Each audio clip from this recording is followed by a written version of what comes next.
get to a point as a kid where your parents trust you with certain responsibilities. That's the natural progression for anything. You see that at work too. If you get promoted, they trust you more. That's sort of leading to a larger point that Pickett's going to his second year. We know that he was the first quarterback taken in the 2022 draft, albeit it was a pretty thin quarterback draft. You had Pickett, you had Malik Willis, who I really liked, and by the way, still might like given the reports coming out of Tennessee. Be that as it may, you had him, you had Desmond Ridder. It wasn't a great quarterback draft that we've seen in recent years. I was thinking about this, that if you look at in the last 7 years, first-round quarterbacks, especially and often if it's the first quarterback taken that draft, whether he's the first pick or whether he's just the first quarterback taken,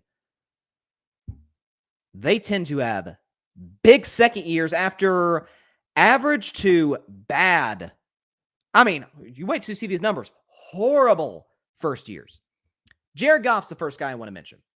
So Jared Goff, his rookie year with the Rams, I remember watching those Ram games. I remember he had a Thursday night clunker against the Seattle Seahawks on the road late season in 2016. Jared Goff was a objectively horrible quarterback in 2016.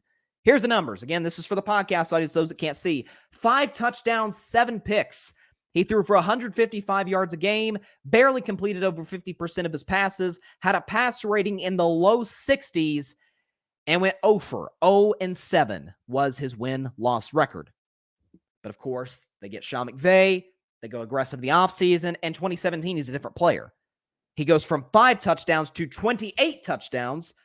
Pick number stays the same, but he played more games in 2017, so that's encouraging.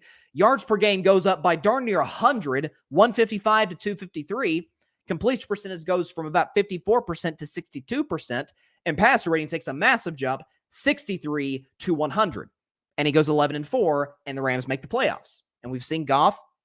Again, I'll do my quarterback tiers later. We've seen he has really improved as a quarterback in the NFL. He's turned into one of the more solid starters.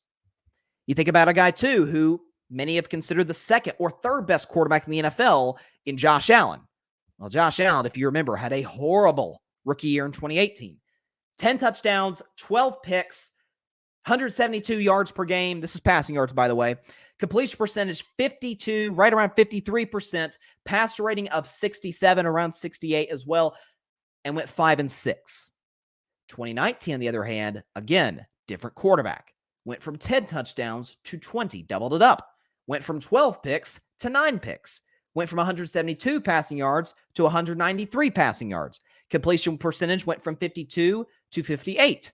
Passer rating went from 67 to 85. Record went from 5-6 to 10-6.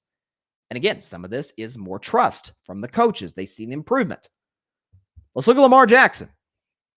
This is probably going to be the biggest jump of any of the quarterbacks you'll see.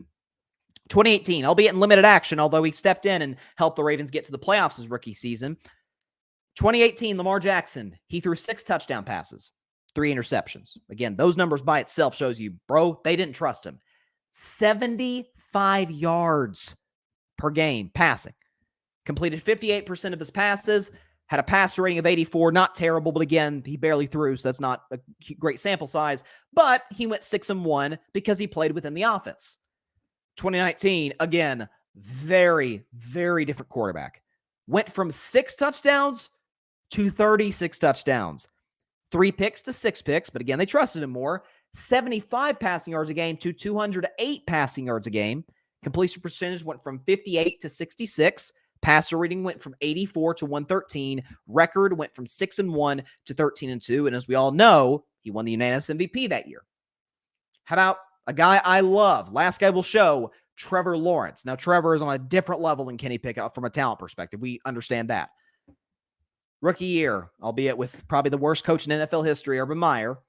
12 touchdowns, 17 picks, 214 yards per game, completion percentage just under 60 at 59%, passer rating at 72, 71.9, record of 3-14, good enough to get the first pick in the draft. 2022, kind of like Goff, Jags are aggressive in the offseason, they draft well, and they get Doug Peterson, one of the more underrated head coaches. 12 touchdown passes to 25 touchdown passes, 17 picks to 8 picks.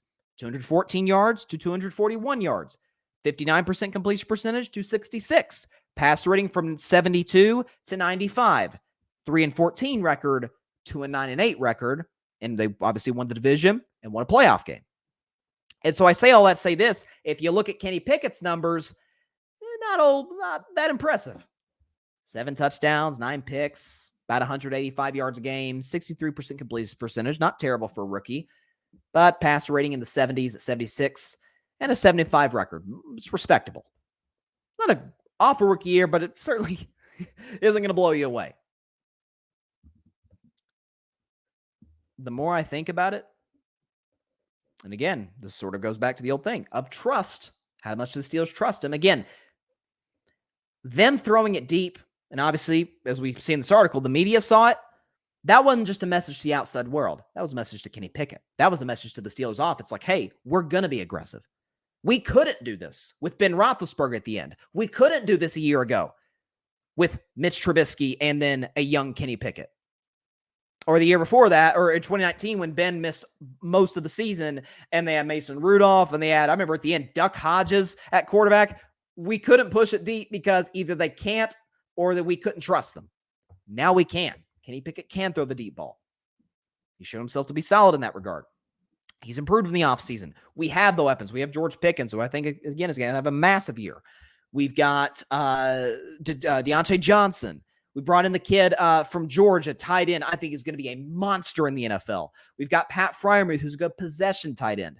Offensive line got better. Najee Harris at running back. And we understand how great the Steelers' defense is and usually tends to be year to year. And Mike Tomlin's the head coach. That is why, you can call me biased because I'm a Steelers fan. You could, okay. But that's a lot of positives. Now, the only cause for pause I have for Pittsburgh, they play in the hardest division in the NFL. The Browns are the worst team in that division, I think. That's a dang good fourth-place team. That team would win. That team probably win the NFC South. I think they beat the Saints and the Panthers for the NFC South. I really do. Like, that'll be one of the better fourth-place teams that we've seen. But improved quarterback play, really good weapons, improved offensive line, great running game, awesome defense with a top 3 defensive player in all of football. Certainly, or probably the best pass rusher in the NFL. It's either him or Nick Bosa. Talk about TJ Watt, obviously. I don't know. Let's put those Pickett stats up again. My guess, he goes from 7 touchdown passes, kind of like Goff, to 8. That's 8. Yeah, that would be that much of an improvement. 7 touchdown passes to 28 touchdown passes. Let's put that down. 28 touchdown passes for Kenny Pickett. I'm going to go ahead and write that down. So he'll quadruple his touchdowns from the previous year. 28 touchdowns to 28, 7 touchdowns to 28.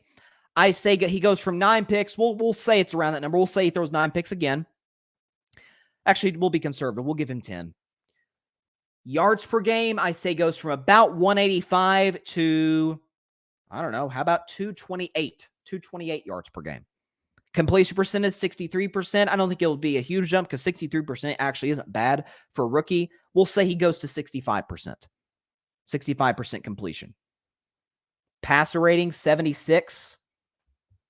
Is it crazy to say? 91. Record of 7-5. Let's bump that to 11-6. I think the Steelers are going to be the team of the AFC. Not a contender. Not gonna go crazy here. Still Kansas City there. They're still, if Burrow's healthy, Cincinnati. The Jets are going to be a factor. There's plenty of teams out there that are real contenders in the AFC. I don't think the Steelers are there yet, but they feel like an 11-6 team, and dare I say, maybe they're the 5 seed. I think they're good enough to win a playoff game if healthy. I don't know. Pretty darn optimistic about Kenny Pickett this year. I'm not going to lie to you. We'll look at the end of the year, end of the 2023 regular season. We'll look back at this prediction and see, okay, how did Kenny Pickett fare compared to what I expected of him? So 28 touchdowns, 10 picks, 228 yards a game, 65% completion, 91 passer rating, 11-6 record.